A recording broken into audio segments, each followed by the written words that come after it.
Very good to see everybody.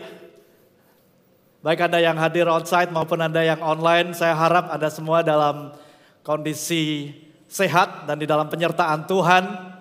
Tetap semangat, amin. Saya percaya sebentar lagi pandemi akan usai, tetap jaga protokol kesehatan dengan ketat di dalam hidup Anda dan saya.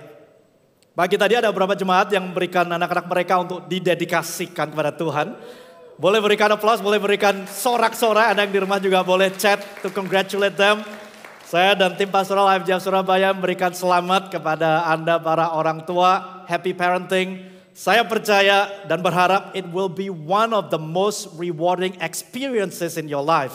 Karena saya percaya ketika kita berhasil mendidik anak-anak kita tumbuh di dalam takut akan Tuhan, di sana kita akan melihat kebanggaan. Bukan atas apa yang kita bisa capai, tetapi akan apa yang Tuhan bisa lakukan melalui hidup mereka yang masih muda.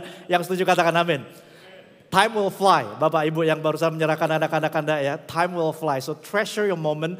Anda nikmati masa-masa ketika mereka masih kecil. Anda bisa gendong, Anda bisa gulat bersama dengan mereka. Karena tanpa sadar Anda bisa tanya Pastor Lina, Pastor Raymond yang sudah mengirimkan anak-anak mereka sekolah. It's not that fun anymore. So enjoy your time. Happy parenting. God bless you. Nah hari ini kita masih ada di dalam seri A Place of Power dari Kisah Para Rasul 3. Ada kuasa yang besar di dalam nama Yesus Kristus yang sepakat katakan amin.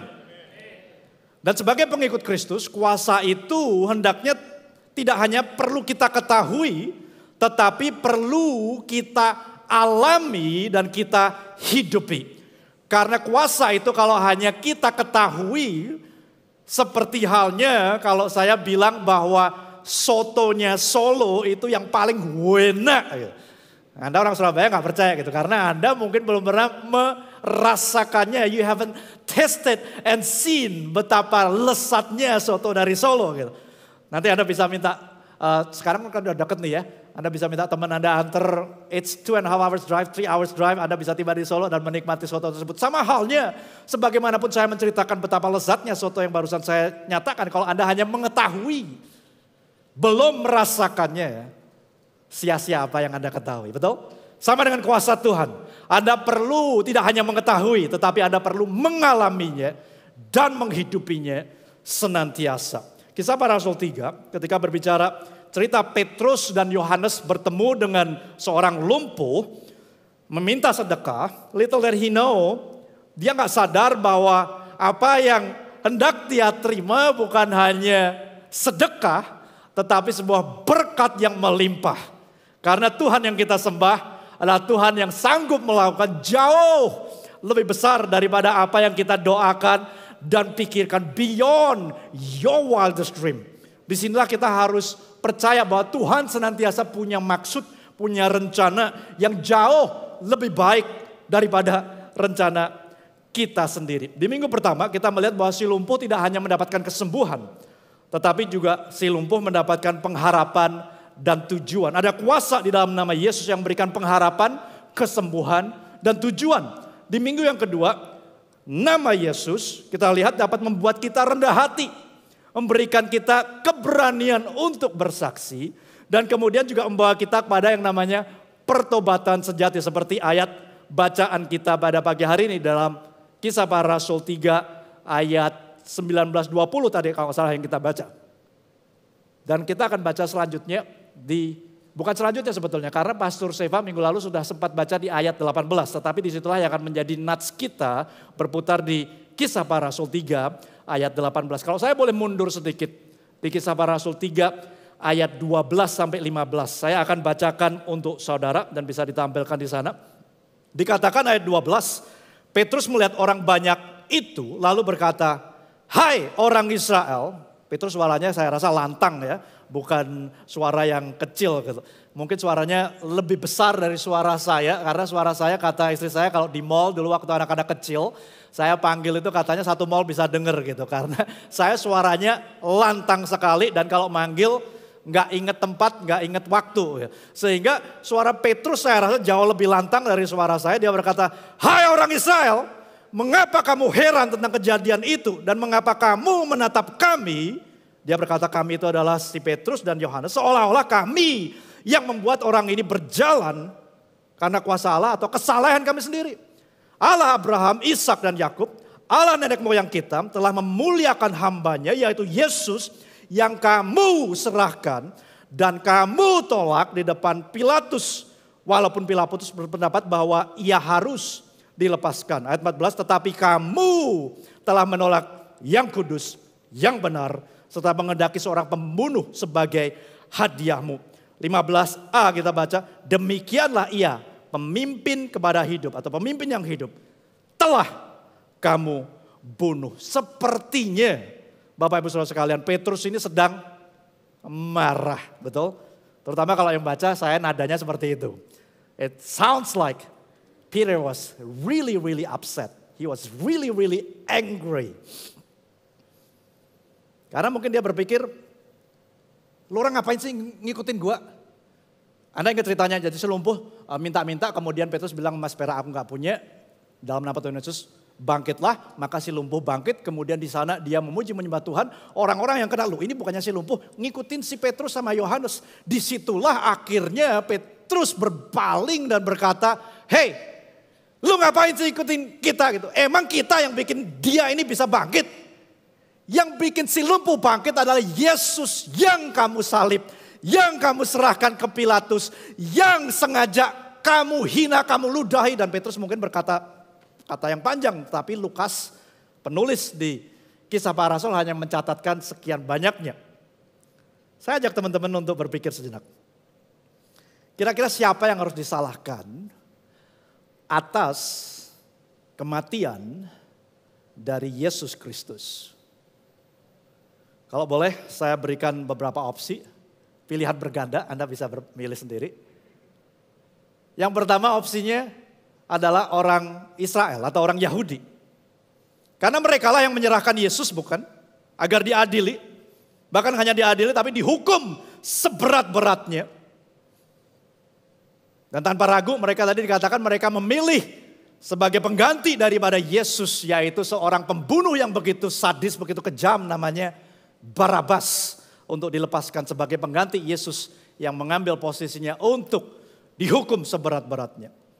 Orang Yahudi lah yang menurut saya yang layak untuk kita salahkan atas kematian Yesus. Setuju?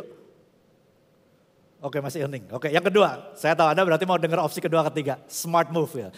Opsi yang kedua adalah kemungkinan menurut saya yang patut disalahkan atas kematian Yesus adalah orang-orang Romawi. Bukankah Pontius Pilatus yang meskipun dia mencuci tangan, dia sebetulnya mengizinkan agar Yesus dihukum mati. Karena pada saat itu Anda perlu tahu, bangsa Yahudi tidak bisa menghukum mati seseorang. Sehingga untuk melakukan itu, maka bangsa Yahudi harus membawa perkara ini kepada pengadilan Romawi. Dan yang seperti kita ketahui, bangsa Romawi lah, prajurit Romawi lah yang akhirnya meludahi Yesus, memasangkan mahkota duri di kepalanya, memakukan tangan dan kakinya di atas kayu salib dan membiarkan dia tergantung di atas kayu salib hingga mati. Sehingga menurut saya orang-orang Romawi lah yang seharusnya disalahkan atas kematian Yesus. Setuju? Belum setuju. Yang ketiga, pilihannya adalah semua, baik orang Yahudi maupun orang Romawi, bahkan termasuk Anda dan saya, perlu disalahkan. Karena Yesus mati untuk ganti dosa-dosa setiap manusia. Yang mana Anda dan saya adalah orang-orang berdosa itu. Everyone is to be blamed. Semua orang harusnya disalahkan atas kematian Yesus. Setuju atas opsi yang ketiga? Silakan Anda jawab masing-masing sesuai hati nurani Anda, sesuai dengan kepercayaan masing-masing. Kira-kira seperti itu ya. Pertama, kedua, atau ketiga. Judul khotbah saya, berhenti menyalahkan. Stop the blame game.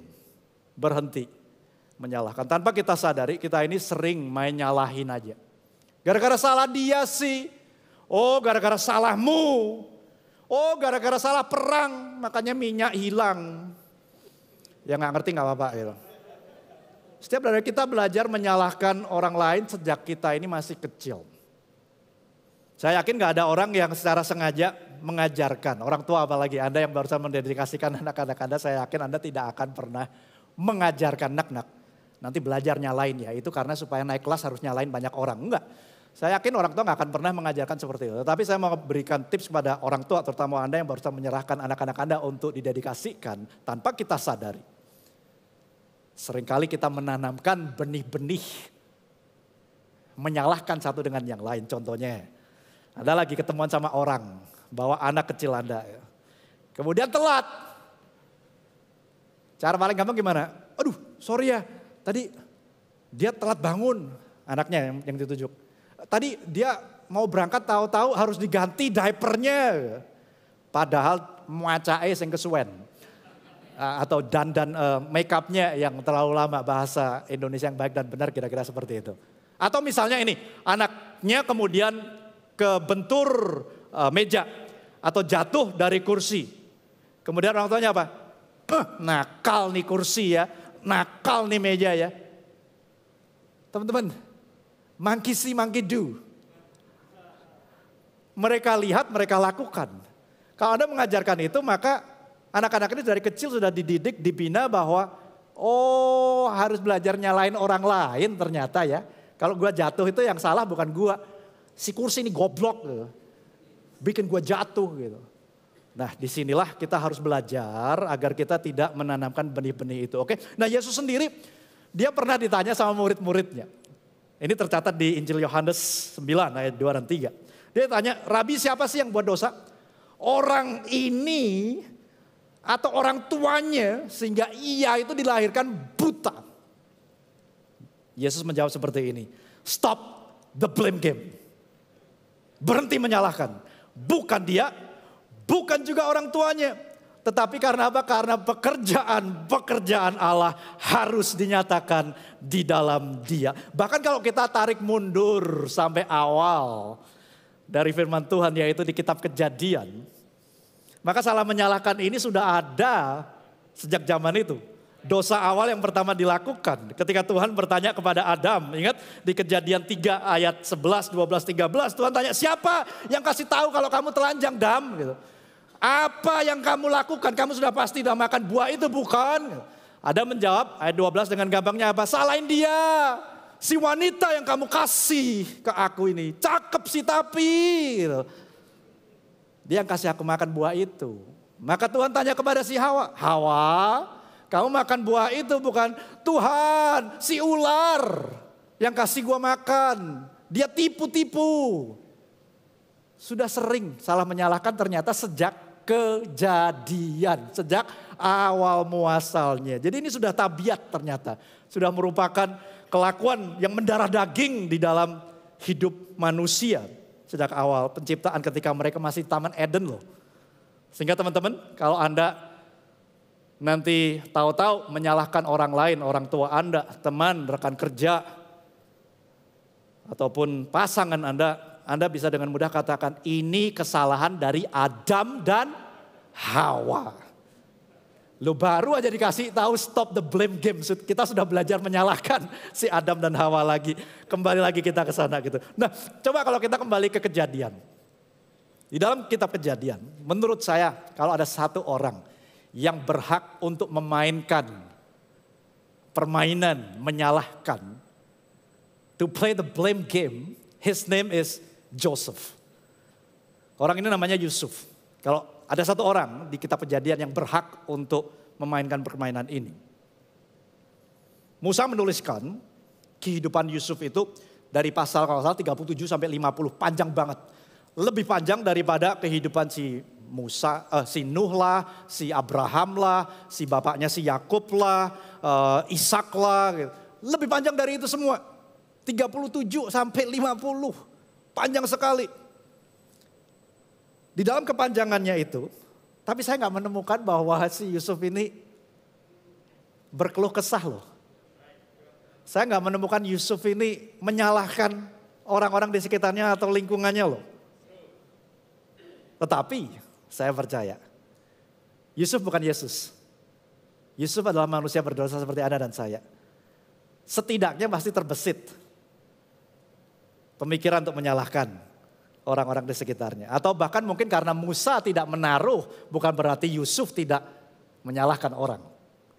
Tetapi kalau saya boleh, let's play along.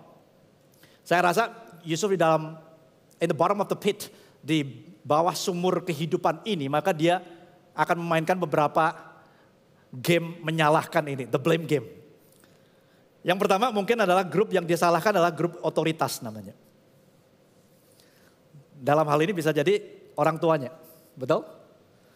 Orang tuanya siapa namanya? Yakub, saya ngetes. Sebetulnya hilang sebentar sih gitu, tapi saya ngetes lah. Si Yakub, ini menurut saya bukan contoh orang tua yang baik. Karena dia dengan sengaja, bukan gak sengaja loh. Manusia bisa dalam kelemahannya, dalam dosanya gak sengaja pilih kasih. Tetapi dia sengaja mengistimewakan si Yusuf. Diberikan jubah kebesaran, jubah warna-warni, multicolor coat dikatakan firman Tuhan. Untuk apa? Untuk memberitahu kepada gak hanya keluarganya tetapi semua orang that this is my chosen child. Anak dari istri yang paling aku cintai. Oleh sebab itulah para suami saya minta Anda tidak mempunyai istri yang Anda lebih cintai. Artinya apa? Satu aja cukup. Cukup satu aja.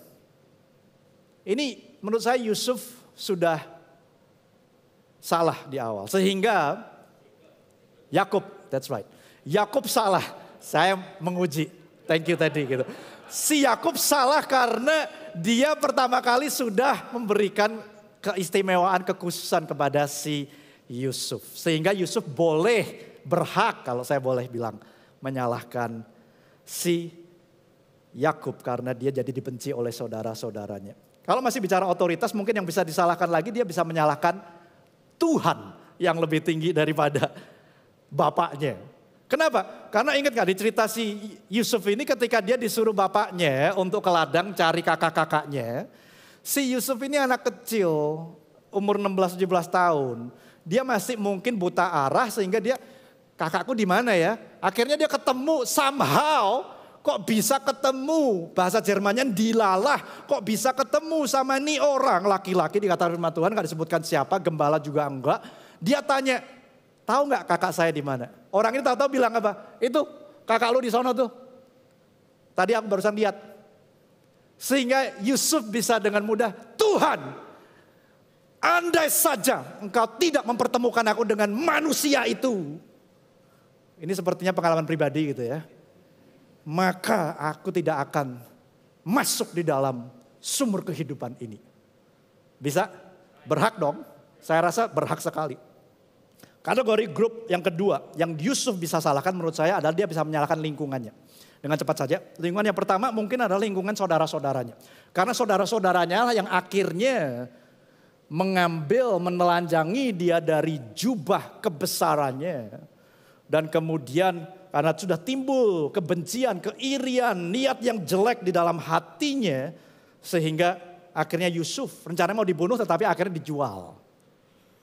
Jadi budak.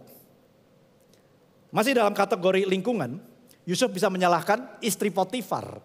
Yang mana istri Potifar ini seharusnya menjadi pengayom, menjadi ibu secara nggak langsung untuk Yusuf yang di perantauan. Tetapi justru dia menggoda, tidak hanya menggoda nggak dapat, tapi dia memfitnah daripada si Yusuf. Sehingga Yusuf bisa saja menurut saya sangat berhak untuk dia menyalahkan si tante Potifar karena dia harus masuk penjara.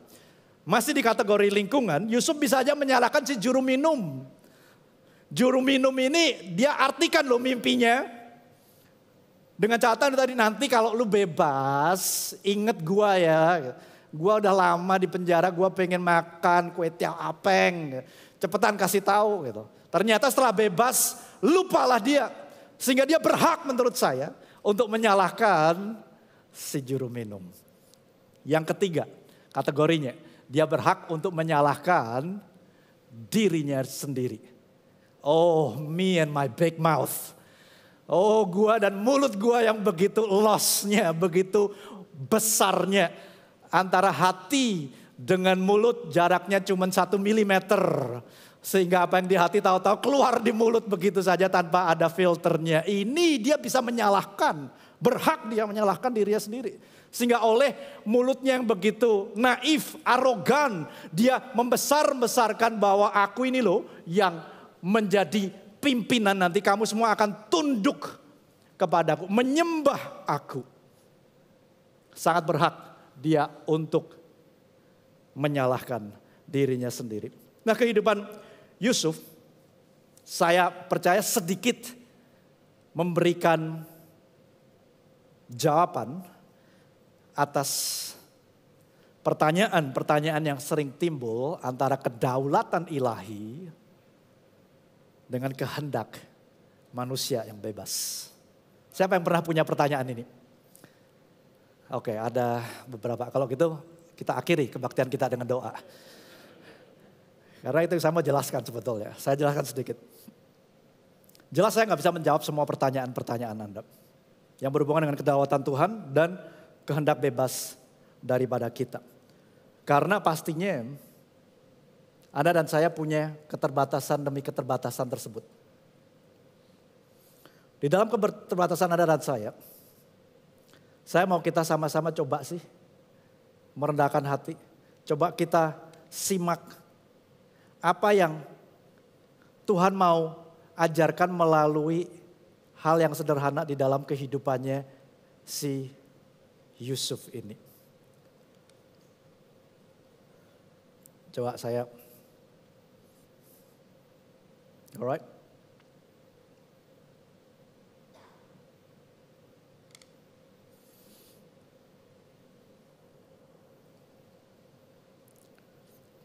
Ini topik yang menurut saya agak sulit untuk dipahami karena banyak filsuf, banyak ahli teologi, banyak bapak gereja kita yang berdebat dilandaskan dari pemikiran ini. Sehingga harapan saya tidak memberikan atau tidak memperkeruh pemikiran Anda atau tidak membuat Anda tambah bingung, tapi memberi sedikit kejelasan tentang kedaulatan ilahi dan kehendak bebas manusia. Karena sedikit banyak Anda akan terekspos ini di luar sana. Nah, seringkali permasalahannya kita memisahkan keduanya. Kalau slide-nya ada bisa ditampilkan, garis di sana. Kita memisahkan antara yang namanya kedaulatan Tuhan dan kehendak bebas manusia. Dalam arti kata seperti ini teman-teman. Kalau Tuhan yang kita sembah, yang sangat berkuasa, dia berdaulat. Kata daulat ini seperti layaknya seorang raja yang punya kekuasaan tidak terbatas. Yang mengatur sampai cara berdiri, cara duduk, cara makan daripada pegawai-pegawainya. Sehingga semuanya harus sesuai dengan SOP. Ini yang kita ngelihat di dalam kehidupan si Salomo seperti itu.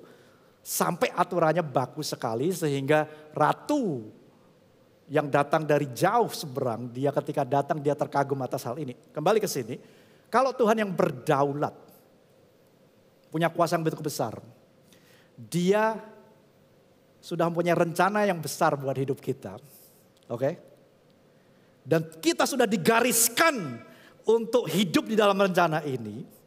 Apapun yang kita lakukan, kita akan berjalan di garis ini. Maka kita tidak punya kebebasan. Betul? Udah digariskan. Gak punya kebebasan. Full berdaulat Tuhan. Di sisi yang sebaliknya. Kalau manusia punya kehendak bebas. Tetapi Tuhan ini punya rencana yang baik. Tapi karena manusia punya kehendak bebas. Sehingga dia bisa berjalan di luar kehendak Tuhan. Maka ini membuat Tuhan tidak berdaulat. Bisa diikuti sejauh ini? Ini dua ekstrim yang begitu berbeda. yang memecah banyak gereja, yang membuat banyak orang Kristen bahkan akhirnya meninggalkan gereja karena masalah perdebatan ini. Saya sekali lagi tidak berusaha untuk memberikan jawaban yang konkret karena saya percaya siapapun yang menjelaskan di sini, kalaupun, I'm sorry I have to say this, kalaupun Yesus sendiri hadir di sini dan menjelaskan kepada kita, belum tentu pemikiran kita yang terbatas bisa memahami kedaulatan dari Tuhan. Oleh sebab itulah saya cukup pede bahwa saya menyampaikan ini karena keterbatasan saya dan keterbatasan Anda. Jadi ada 12 sisi keterbatasan. Sama-sama kita mau coba belajar daripada hidup Yusuf ini, apakah bisa sih kedaulatan Tuhan dan kehendak bebas manusia berjalan bersama-sama? Jawabannya bisa, bahkan bersinggungan. Kalau saya boleh gambarkan, maka ada lingkaran yang mana menyinggung antara dua sisi ini. Bahwa kehendak bebas manusia berjalan bersama-sama dengan kedaulatan Tuhan. Sudah tambah bingung? Atau jelas? Kalau jelas bangut-bangut. Oke. Nah, apa yang terjadi di sekitar Yusuf, Tuhan gunakan untuk mencapai rencana besar buat gak hanya hidup Yusuf, tetapi bangsa Israel diselamatkan dari kelaparan yang begitu besar. Sehingga 12 suku dipertahankan dan berhasil hidup utuh. Ada pemulihan bahkan di keluarga daripada si Yakub dan Yusuf. Bisa ditampilkan gambarnya, pemulihan di sana. Meskipun ada kejadian demi kejadian yang gak mengenakan, mengecewakan, bahkan menyakitkan. Di mana Yusuf harus dikhianati saudara-saudaranya, difitnah oleh tante Potifar, dilupakan oleh si juru minum. Ini semua kehendak bebasnya mereka bukan? Tetapi di waktu yang bersamaan ada kedaulatan Tuhan yang menjadi kerangka besar, yang menjaga sehingga rencana Tuhan tetap digenapi melalui kehendak bebas orang-orang yang berusaha merusak hidup Yusuf. Yang paham boleh mangut-mangut, boleh mengatakan amin. Nah, untuk itu saya percaya kedaulatan Tuhan dan kehendak bebas manusia, kalau kita mau aminkan, maka perlu dilandasi satu hal ini. Satu hal ini adalah kepercayaan. Ini kepercayaan landasan teman-teman ya. Bahwa Alkitab adalah inspirasi dan ineransi.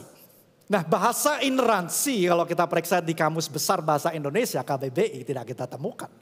Karena ineransi merupakan salah satu sikap Alkitab yang dihadirkan dalam bahasa Inggris, inerrancy.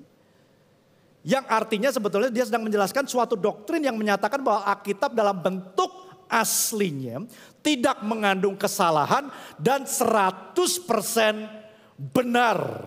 Nah, kepercayaan ini, kepercayaan bahwa Alkitab bukan hanya 100% tidak bersalah, itu menurut saya beberapa dari kita bisa percaya, betul? Tetapi yang sulit dipercaya adalah Tuhan juga menggunakan manusia yang penuh dengan kekurangan, yang penuh dengan dosa. Musa penuh dengan dosa, Salomo penuh dengan dosa, Ayub penuh dengan dosa. Kemudian Anda sebutkan semua tokoh di dalam perjanjian baru penuh dengan dosa. Untuk menuliskan apa yang menjadi ilham, inspirasi dari Tuhan. Sehingga membuat Alkitab 100% benar. Dan tidak bersalah. Ini sulit. Kalau Anda bisa menerima fakta ini, maka akan lebih mudah kita menerima fakta bahwa kedaulatan Tuhan dan kebebasan kita memilih itu bisa berjalan bersama-sama. Ini jadi dasaran yang kuat menurut saya. Sehingga Anda harus selesaikan yang ini dulu sebelum Anda bisa memahami kedaulatan. Ini PR-nya. Kalau Anda belum bisa settle with this, then you need to settle with the fact that the Bible is accurate 100%. However, God used the broken vessels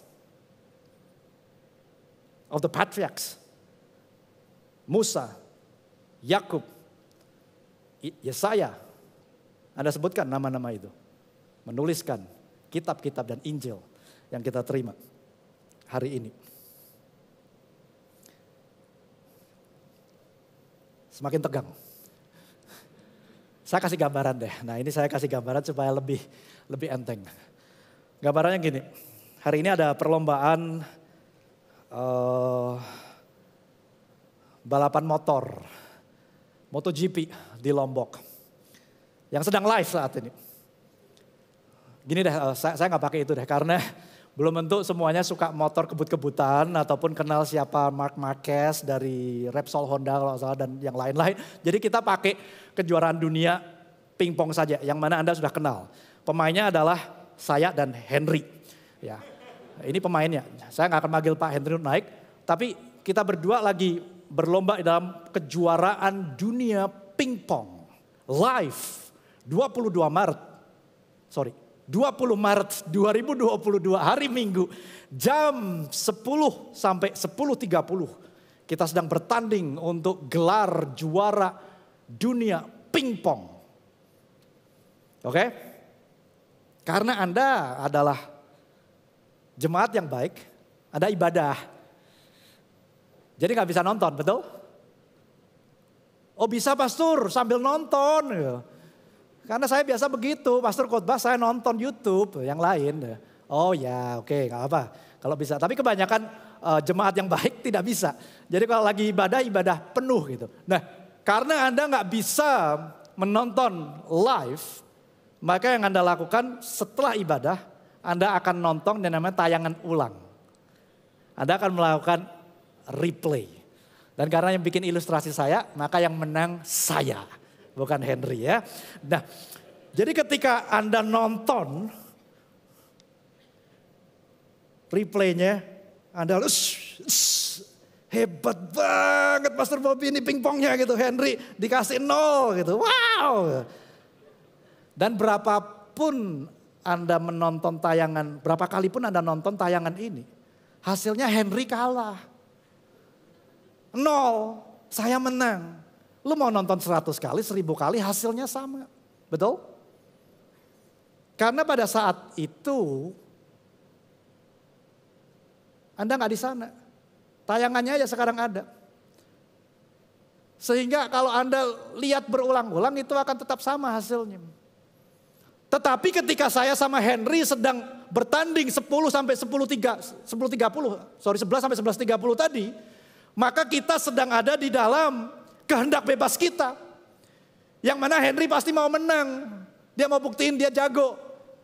Saya juga mau menang. Belum tentu saya bisa menang. Saya gak pikiran saya bisa menang mungkin.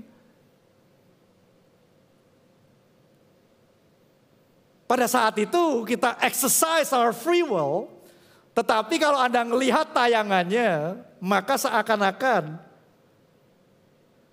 Henry gak punya free will. Seakan-akan Henry ngalah.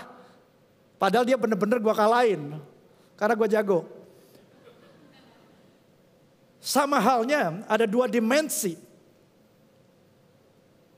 Yang berhubungan dengan waktu.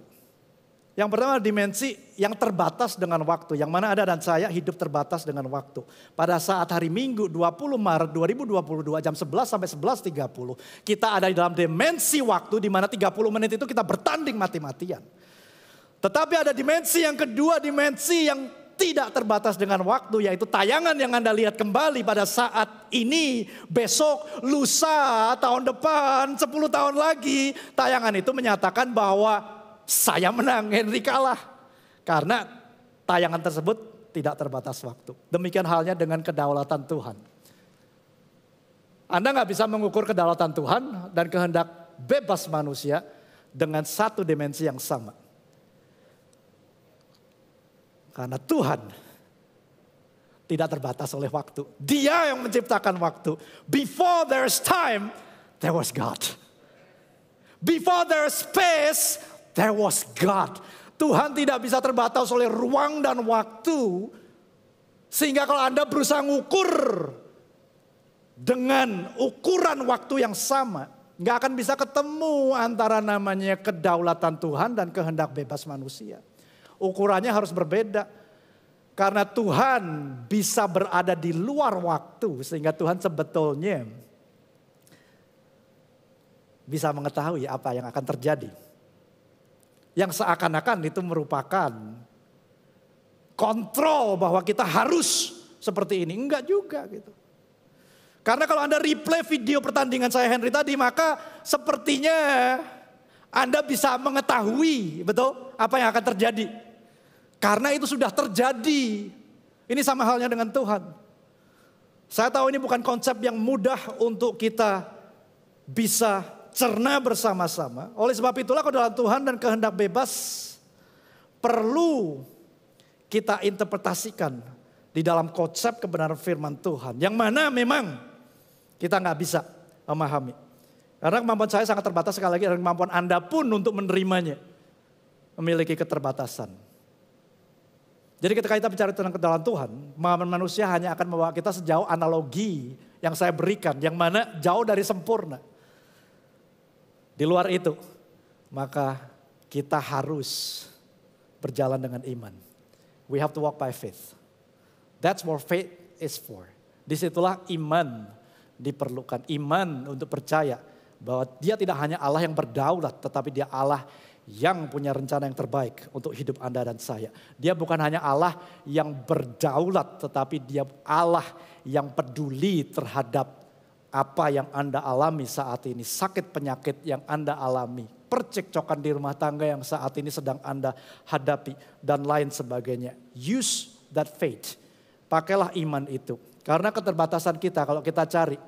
Anda dan saya bisa menjadi seorang yang akhirnya memilih untuk ateis. Memilih untuk tidak percaya adanya Tuhan. Nah, jadi saya kembali ke pertanyaan saya di awal. Kalau Petrus sedang mencari kambing hitam tadi ya di Kisah 3. Atas kematian Yesus ini, siapa sih yang layaknya disalahkan? Who is to blame for his death, for Jesus' death? Nyalain siapa tadi? Yang pertama orang Yahudi. Yang kedua orang Romawi. Yang ketiga adalah semua, every one of us.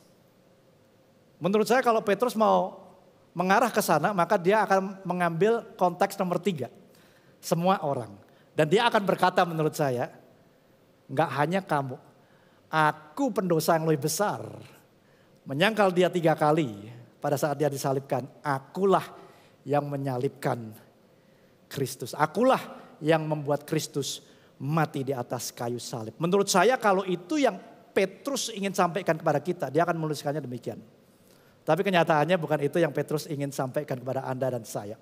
Sehingga jawabannya siapa yang perlu disalahkan atas kematian Tuhan Yesus? Jawabannya adalah none of the above. Tidak ada yang dari atas sana. Stop the blame game. Gak ada yang perlu disalahin. Oleh sebab itulah Petrus di ayat 18. Kisah Para Rasul 3 ayat 18. Berkata seperti ini. Tetapi dengan jalan demikian, Allah telah menggenapi apa yang telah difirmankannya dahulu dengan perantaraan para nabi-nabinya, yaitu bahwa Mesias yang diutusnya harus menderita. Bagian yang pertama berbicara tentang kedaulatan Tuhan Bapa. Bagian yang kedua dari ayat 18 ini berkata tentang kehendak bebas dari Yesus. Di mana dia sendirilah yang akhirnya memberikan hidupnya, memberikan nyawanya secara sukarela dikatakan. Nanti kita akan lihat. Bahkan kalau Anda ingat Yesus itu sempat dia meneteskan keringat darah di Taman Getsemani, betul? Karena apa? Karena takut. Kalau Yesus dan Anda adalah robot, maka ketakutan itu tidak ada. Anda pernah lihat mobil yang mau dikrepyak gitu karena mau dibuang. Mobilnya ada yang takut mundur-mundur. Gak mau masuk ke mesin penggepeng itu. Gak ada. Karena dia gak punya rasa takut. Kemarin makanya saya tes ke Siri. Hey Siri, have you ever feared of something? Coba nanti Anda tanya gitu. Sirinya jangan nyala dong Psst. Coba tanya. Dia bilang apa? I don't know. Anda coba jawab. Nanti tanyakan ke Siri ya. Dia gak tahu karena dia gak punya perasaan. Dia gak punya kehendak bebas. Yesus.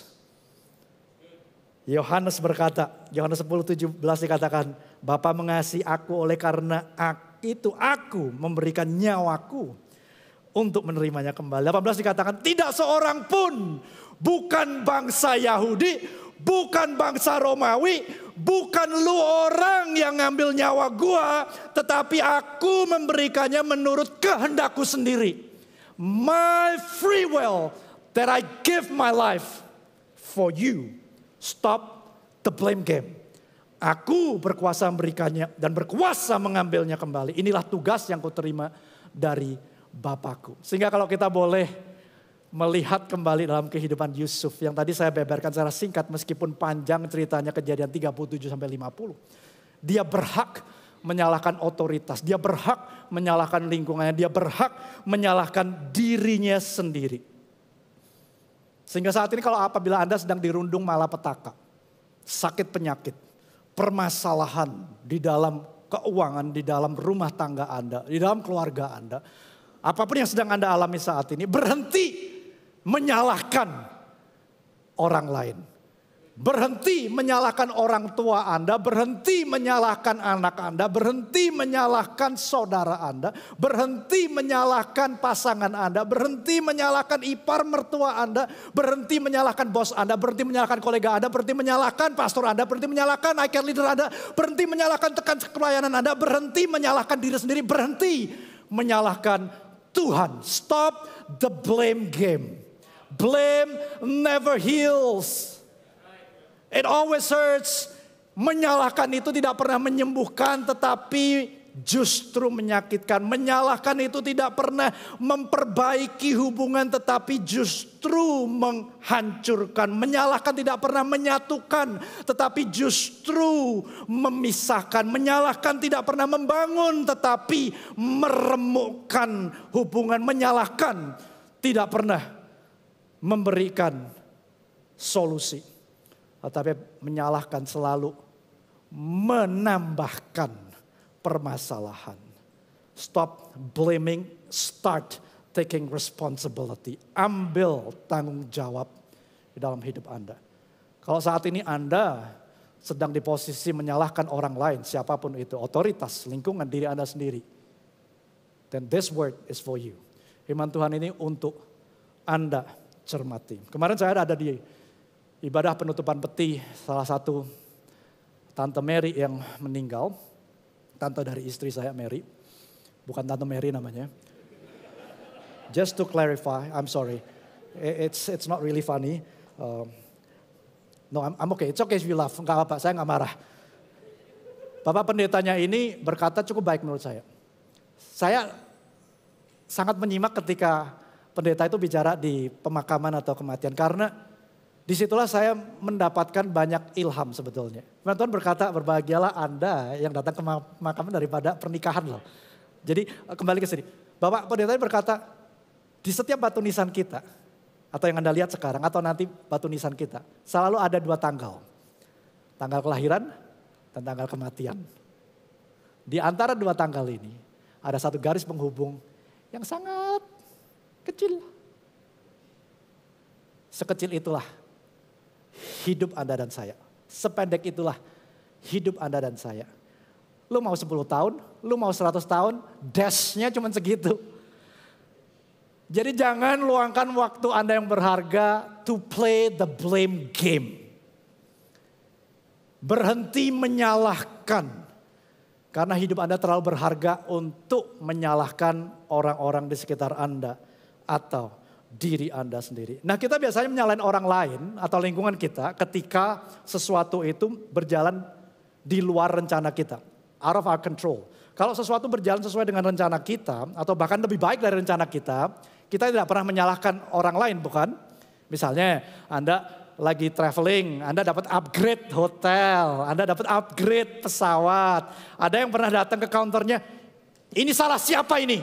Kenapa gua di upgrade? Ini pasti salah lu, ini pasti salah si travel agent. Ada yang pernah? Saya mau lihat Anda orang kudus di sini. Yang pernah seperti itu? Nggak ada. Hanya orang yang merasa ketika sesuatu di luar kendalinya, disitulah dia biasanya menyalahkan orang lain. Anda yang saat ini adem ayem. Tadi saya berbicara untuk mereka yang sedang ada permasalahan pergumulan, tapi juga Anda yang adem ayem. Jangan berpikir bahwa Anda akan terluput dari blame game. Karena kita ini masih berdosa teman-teman. Masih hidup di dalam daging yang mana sadar nggak sadar kita pasti akan paling tidak keluar pemikiran untuk menyalahkan orang lain dan terlibat di dalam blame game ini. Kemarin malam ketika saya siapin firman, saya gak malu cerita tapi saya mau ceritakan dengan keterbukaan. Ada seekor cicak kecil yang mengganggu saya. Pada dasarnya saya tidak suka dengan cicak sehingga saya melatih anjing saya untuk mencari cicak dimakan dan dimatikan. Emang jahat kesannya tapi segitu saya gak sukanya. Dan saya jijik akan cicak. Sehingga saya minta tolong Mary, Han, panggilin dong asisten rumah tangganya untuk ambil cicaknya gitu. Mary tanya, besar atau kecil? Lebih kejam nih istri saya gitu ya. Ada yang belum kenal, ya nanti silahkan ketemu. Dia baik tapi hanya pada orang lain, bukan ke saya. Besar atau kecil? No, I'm kidding, I love you so much. Besar atau kecil? Dia bilang. Aku bilang kecil. Kalau kecil gue aja. Kemudian dia langsung ambil cikra, ambil sapu. Cicaknya menang. Saya belum selesai siapin firman, saya terganggu. And because it got out of my control, I blame her. Lu sih, tadi kan aku minta mbak. Lu mbak ya sama aja, lu pikir bisa. Ya gak tahu pokoknya lu sekarang. Sounds familiar? I played the blame game. Ini kemarin loh, nyiapin firman loh. Kudus-kudusnya loh, hadirat Tuhan ada. Masih bisa, ini kan daging teman-teman. Ketika Anda merasa you are no longer in control, things out of your control. Anda gak pegang kendali, sepertinya semuanya berantakan. Tetap ingat, Dia Tuhan yang tetap pegang kendali atas hidup Anda dan saya. In His sovereignty, He is still in control of your life. Yang setuju katakan amin. Singkat cerita, cicaknya ketemu, Mary buang, and I apologized. Saya minta maaf karena saya menyalahkan dia. I want to stop the blame game. I urge you to stop playing the blame game. Berhenti menyalahkan orang-orang di sekitar Anda. Ketika Anda merasa bahwa you are no longer in control, things out of your control, remember that He is in control. In His sovereignty, di dalam kedaulatannya, Dia Tuhan yang pegang kendali. Minggu pertama kita belajar the name of Jesus brings hope. The name of Jesus brings healing. The name of Jesus brings purpose. Minggu yang kedua kita belajar the name of Jesus not only brings hope, healing, purpose, makes us humble. The name of Jesus gives us boldness to testify. The name of Jesus leads us to true repentance. Dan minggu ini kita belajar bahwa the name of Jesus is sovereignly unfailing. Nama Tuhan berdaulat penuh dan Dia tidak pernah gagal. Track recordnya sempurna. Tidak pernah Dia gagal. Nama Yesus yang berdaulat. Nama Yesus yang gak pernah gagal. Itulah yang membuat kita merasa aman. Membuat kita bisa berhenti untuk menyalahkan orang-orang. Ingat bahwa blame doesn't come from a place of power. It comes from a place of weakness. Menyalahkan itu hadirnya dari satu tempat kelemahan. Kita perlu tap into that place of power, which is in the name of Jesus. So stop blaming, start trusting in the Lord. Untuk menutup, saya mau kita membaca apa yang Yesus katakan tentang, bukan Yesus, Yusuf katakan tentang kedaulatan Tuhan dan kebebasan manusia dalam mengambil keputusan. Ya dalam Kejadian 50 ayat 20 yang sering kita baca. Meskipun hidupnya kelihatan carut-marut, kacau balau. Yusuf berkata seperti itu. Memang kamu telah mereka-rekakan yang jahat terhadap aku. Tetapi Allah dalam kedaulatannya telah mereka-rekakannya untuk kebaikan. Memang kamu telah mereka-rekakan yang jahat terhadap aku di dalam kebebasanmu mengambil keputusan, kamu mereka-rekakan yang jahat. Tetapi Allah dalam kedaulatannya telah mereka-rekakannya untuk kebaikan. Dengan maksud seperti yang terjadi sekarang ini, yakni melihara hidup suatu bangsa yang besar.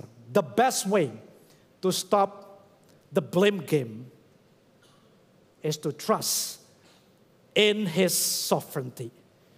Cara yang terbaik untuk kita bisa berhenti menyalahkan adalah kita mempercayai kedaulatan Tuhan yang tidak pernah gagal.